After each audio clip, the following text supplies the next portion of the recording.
4.5 సంవత్సరాలైనా Russia Ukraine యుద్ధం మాత్రం ముగియలేదు. ఇంకా కొనసాగుతూనే ఉంది. ఎవడి చేతిలో ఆయుధాలు ఉన్నప్పుడు వాళ్ళు వెళ్ళి పక్కనోళ్ళ మీద దాడులు చేస్తున్నారు. ఆయుధాలు అయిపోయినప్పుడు సైలెంట్‌గా ఉంటున్నారు.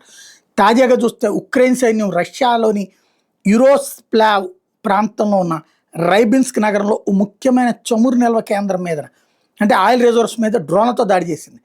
రష్యా ప్రభుత్వానికి సంబంధించిన ఫెడరల్ స్టేట్ రిజర్వ్ ఏజెన్సీకి చెందిన టెంప్ అనే ప్లేస్లో ఉంది ఇది.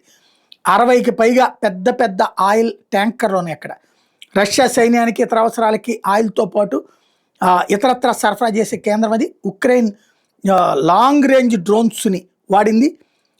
పర్టికులర్గా టార్గెటెడ్గా కొట్టింది. అక్కడ వాటి ఇంటర్సెప్ట్ చేసామని రష్యా ప్రకటించింది. బట్ కొన్ని నల్లటి పొగలు వ్యాపించడంతో కొన్నిటికి అంటుకుని ఉన్నాయి అన్నటువంటిది అనుమానిస్తున్నారు. ఉక్రెయిన్ అధ్యక్షుడు వ్లాదిమిర్ జెలెన్స్కీ ఈ దాడిని మేమే చేశామని ఒప్పుకున్నాడు. రష్యా దగ్గర యుద్ధ సరఫరా వ్యవస్థను లక్ష్యంగా చేసుకున్న దాడుల్లో ఇది ఒకటని ప్రకటించారు. ఈ దాడి వల్ల రష్యా ఇంధన నిల్వల్ని దెబ్బతీసాం, సైనిక లాజిస్టిక్స్ని దెబ్బతీసామని ప్రకటించాడు.